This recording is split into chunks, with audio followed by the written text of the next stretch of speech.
Hey everyone, I'm Onita. Welcome to my channel and welcome to my November wrap-up.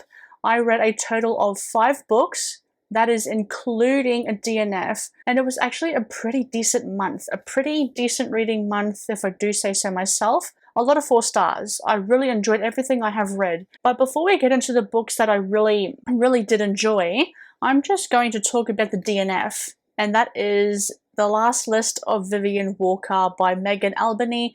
It follows a woman by the name of Vivian Walker, and she has terminal cancer, and she writes down this list in preparation for D-Day. Vivian has made a list of essential things to do. She doesn't expect to become spiritually enlightened or have any outlandish last-minute success. All she wants is to finish her unfinished business. This is one of those moments where I should have trusted my instincts a little bit. I have nothing to say about this book. I DNF'd it around like the halfway point, I believe. I couldn't do it anymore.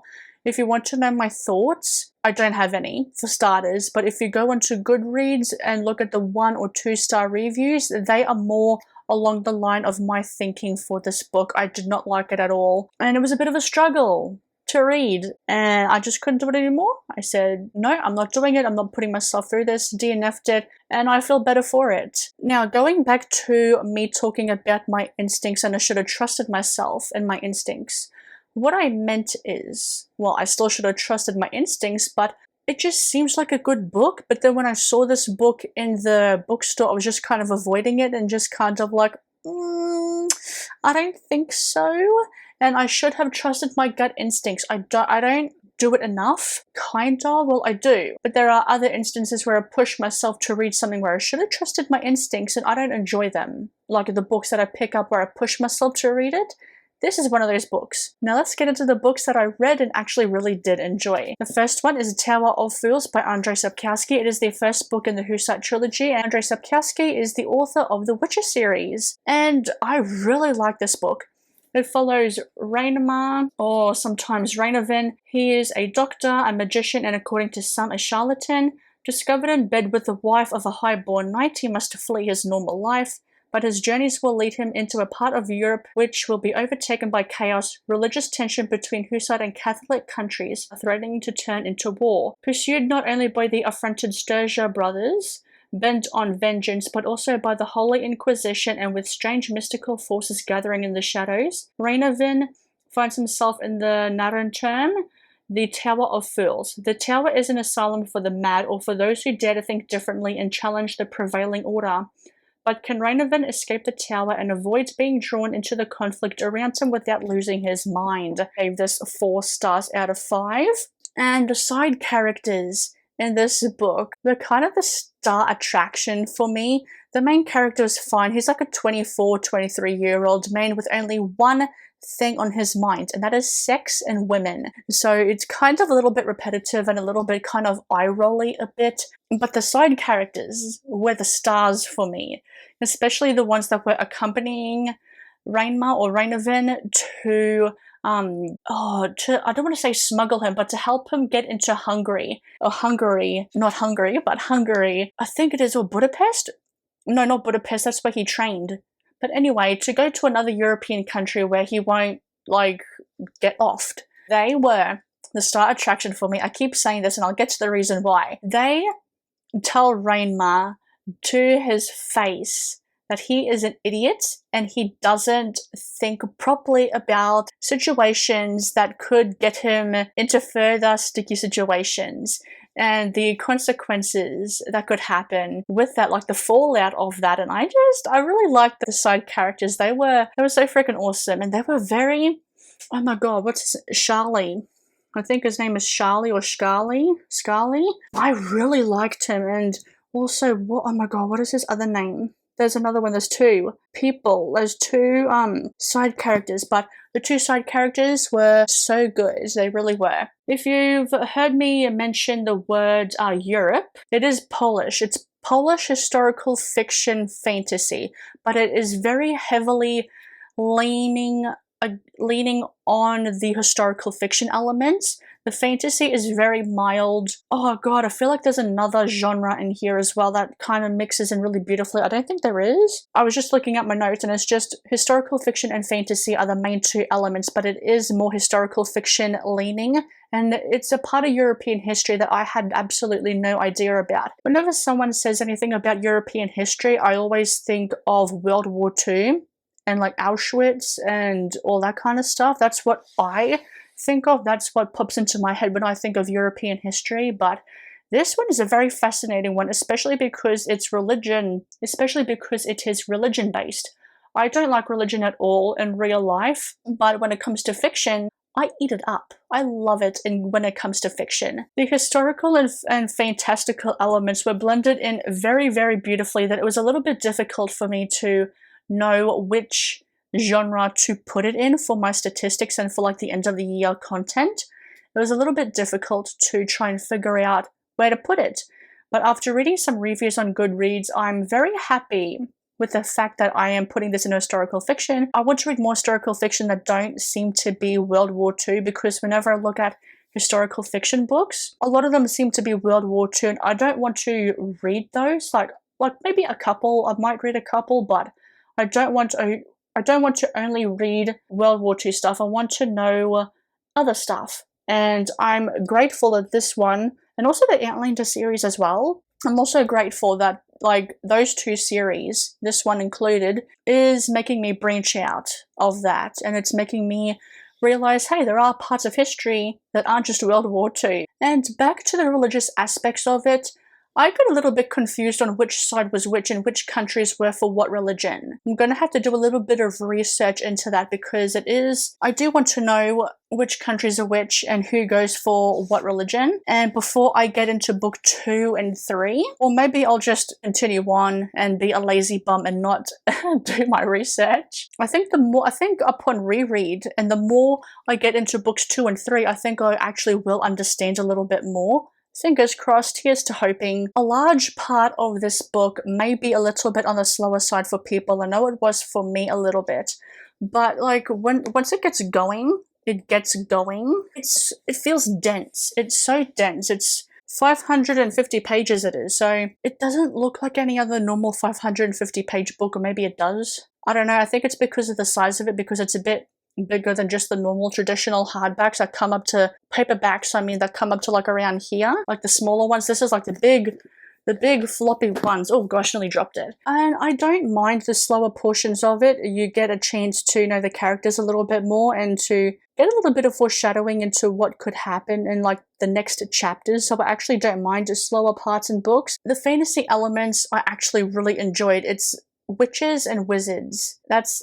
all I can say on that, because that's what it feels like for me. I really, really enjoyed it. Talking about Polish history, there are Polish words and Polish sentences and phrases. People say Paris language is difficult to read. Has anyone ever tried to read Polish? And I've done some research into the Polish language, and apparently there are Latin influences still in play with the Polish language, and just the Polish language is actually very fascinating. Like, they use bits and pieces of other European countries and mash it up into their own. Well, they still have their own, but they kind of mishmash it together. But then I guess it depends on what side of the border you were on, isn't it? Because I know, like, depending on which border a European country is, they are going to speak more to that language. I do know that. And Polish language is very fascinating because Latin is still used in it, which I did not know about it, which made it really difficult, I guess you could say, because no one really speaks Latin anymore. See, look, an example. I don't know if you can see that, but that's an example of it. And there actually are Latin phrases in here, which was really fascinating. There's also Italian as well, which I kind of picked up on a little bit because I do have Italian family. I am Italian a little. I'm Australian, but I have Italian ancestry. I understood that a little bit, like I picked that out. And I'm very curious and very intrigued to see how the next two books, the last two books, are going to go and how it's all going to conclude. Another book I finally finished in November is The War of Two Queens by Jennifer L. Armentrout, the 4th book in the From Blood and Ash series. It's actually just Blood and Ash. I tell you, they keep changing the frickin' names on both of these series, the spin-off series and this series, and it's annoying the crap out of me. But I have finished this book finally after postponing it for months this year because I just have not been in the right headspace. It's finally done, and I really liked it. I'm very curious and excited to see where this series is going to go, but I'm also a little bit, I don't want to say worried, but I'm kind of a little confused about where it's going to go because of the next 2 books in this series, which I'll talk to you about in my anticipated books video. But yeah, I've talked about this series in length, so I don't want to really repeat myself about it, and it's a popular series as well. So I don't want to bore anyone by me continuously talking about it. But I did give this 4 stars. I thought it was really good once it got going.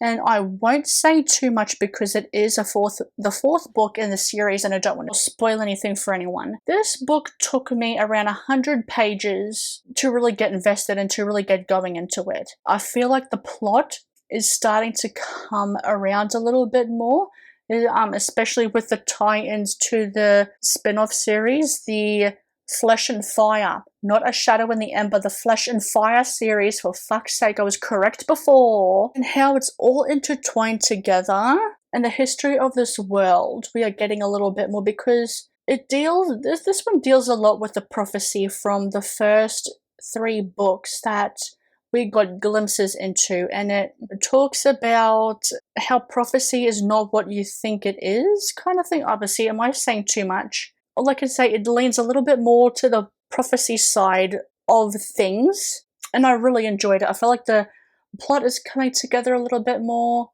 and I thought it was really good. And I can't wait for the next books in the series. The 3rd book I read in the month of November, oh my god, yes, November, holy cow, I thought, oh my god, I thought we are in December, but I thought this was my December wrap-up. Oh my god, I nearly had a freak out then. No, it's for my November wrap-up. Let me just double check. Yes, my November wrap-up was A Sliver of Darkness by CJ Tudor. It is 11 short stories that are like leaning towards the thriller and the horror. Again, like I said in the beginning of this video, I gave every book 4 stars. I gave this book 4 stars as well.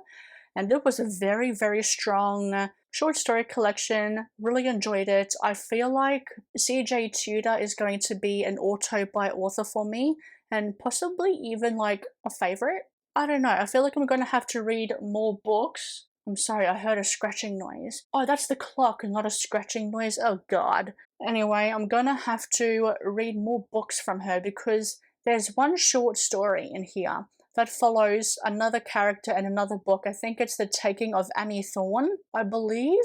And I want to because there's a character that, it's called Gloria. And that character really fascinated me. She's like a female cleaner. Like she cleans crime scenes or stuff like that, and she seems like a murderer, like a serial killer to me. She's such a fascinating character. I really got to read that book to see how she ties into that one. I do have some favorites. My favorites were Final Course and Butterfly Island. These 2 next ones that I'm going to be talking to you about were good short stories, but I just wanted a little bit more of them or from them. And that is The Completion and The Lion at the Gate. Completion kind of reminded me of Ready or Not. Like if you've seen the movie, you've seen the movie and you know what I'm talking about. Now, I definitely picked up on some Stephen King vibes from this short story collection. It was, I don't want to say predictable, but you could feel the vibes. You could tell that there were vibes, like Stephen King vibes, because Stephen King is one of her favorite authors, I believe. Like she's read a lot of Stephen King novels, but the short story, Dust, gives me The Shining vibes, and I think she had said that The Shining was an inspiration for that short story. So definitely Stephen King vibes if you do like Stephen King. But even if you don't, I do think a lot of people would really enjoy this book. I really do. There are some short stories that I would really love to see become a novel or a novella, or like a novella or a short book. And I'm just I feel like either one of these could. Okay, maybe not either one of these, but definitely Final Course and Butterfly Island. I do want those ones to be longer, a little bit more of a novel out of them. I think that could be really good. And CJ Tudor has also said that Gloria, she's not finished with her character yet, and I'm very intrigued to see what she means by that. I need to know. I need to know. Another thing she does, she gives you an introduction into her thought process and how she got the idea for the short story, and that I really liked that. Excuse me, sir. There you go. And I really liked seeing how she came up with the idea for that short story. I really liked it. I really like hearing an author talk about where they get an idea for something, because it fascinates me, because you could be walking down the street and think, oh, hey, look, a dog taking a crap on the side of the road or something like that, and just to make a story out of that, like, what's that dog's life like? Like, not literally like a dog taking a poo, but with a line at the gate. CJ Tudor had said she was walking her dog, or she was going for a walk or something like that. I know she was walking. I can't remember about the dog part, but I know she was walking. And she was walking past this fence with, like, literally a lion on the fence, and she swore it kept changing colors, kept moving around, and it was absolutely freaky. So she decided to write a book about it. So everyday life is creepy, you know what I mean? Some of them also had like a bit of a sci-fi element to it as well, which I actually really liked. I like those ones. She had said that during the pandemic she was writing a full-length novel, but it didn't turn out how she expected. She said it wasn't her best work and she wasn't going to publish it. Even her publishers had said, yeah, don't do it because it's not a good book. And she decided to still keep it, but have it as a short story. I believe, now what did I say here that I think it is? With how good her writing is, I feel like it could be any one of them except for Gloria, because she's already in another story, in another book. I do think it could be either Final Course, Butterfly Island, or The Liner, because they feel like novels to me. They feel like they are already fleshed out. They feel like novels to me. Okay, we are on to the last book now, and Summer Suns by Lea Mandela was the last book I read in November, and I'm glad I actually finally read this book because, again, like I said in the beginning of the video, gave it 4 stars. It was really, really good. It's a queer gothic horror book about 2 boys. There's Andrzej, then there's Eddie. They're very, very close friends, and they could have been something more. They're like incredibly close, and people are thinking, are you together? It's like, no, he's like my brother to me. We're not together or anything like that. But you kind of wonder if they actually are, because it just feels like that. Like they are very, very close. What are you looking at, Maggie? Creeping me out. She just looking around, and she has better hearing than I do. Eddie has sadly passed away, and they keep saying that it's suicide, but Andrew doesn't believe that. And it's basically about him trying to uncover his best friend, his very close friend's death. Eddie has left Andrew a bit of an inheritance. What did he leave him? I can't remember. A roommate he doesn't know, friends he never asked for, and a gruesome phantom that hungers for him. And the phantom actually is pretty creepy. It's creepy, but it didn't creep me out. Like, it was very well written, The Phantom. It did take me around the 100-page mark for me to really get going. It is very slow burn with the romance. I was a little impatient with it. I was like, hurry up, pick a man. The suspense was killing me. Like, I wanted to know who a character ended up with, and I was happy with who the character ended up with. I really was. You know, I swear I finished reading this book like at least 2 days ago. I forgot what I had written. Like, I wrote all my notes. I wrote all my notes yesterday, but I can't even remember what I had written. So if I keep looking down at my laptop, you know what it is. I had said in my November and December TBR that this does feel like a dark academia book for me. It's very light on the dark academia. It is there, it's just very light. I don't want to say too much more without giving away stuff, but it is on the lighter side. There is a possible transgender character in this book. It's not explicitly said or confirmed, and I really wanted it to be, to put me out of my misery. The reason why I think there is a transgender character is because there's this one sentence that kind of, or one passage, I guess you could say, that kind of stuck with me. It said, newly acquired pectoral muscles. And like the scarring, like you can't really see properly, but the scarring kind of under the boob, where I would assume if you're transitioning from a female to a male, they would take out like the breast tissue of a woman and make it like more like a man, like more like a pectoral muscle. And then it just left it at that. I was like, can I get some confirmation here, please? I need to know, because that'd be really good. That'd be really awesome. I think it is, but it's not said, and I need to know. It's just put me out of misery. Please tell me. I really liked the gothic elements of it. It was different while also still being similar to another gothic, or just at least the gothic genre.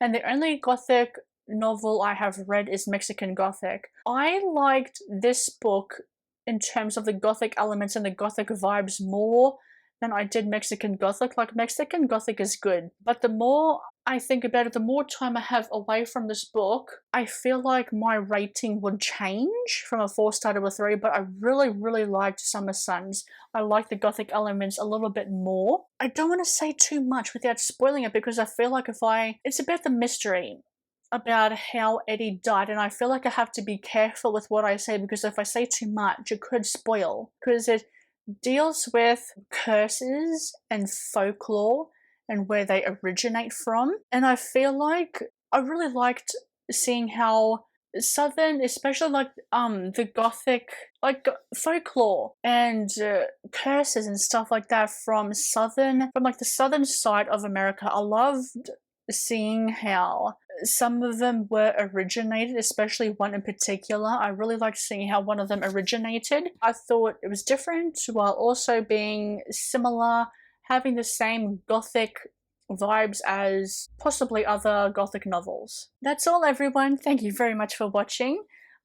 Even though I technically only read 4 books, I do think it was quite a successful reading month for me in November, and I'm very happy. I didn't get a chance to read I'm Glad My Mum Died by Jeanette oh, for fuck's sake. I did not get a chance to read I'm Glad My Mum Died by Jeanette McCurdy, and I really wanted to read that one for November, like non-fiction November, but just didn't get time to. Let me know down below in the comments what books you read in the month of November. I would really like to know. Thank you for watching as always, and I will see you in the next video. Bye!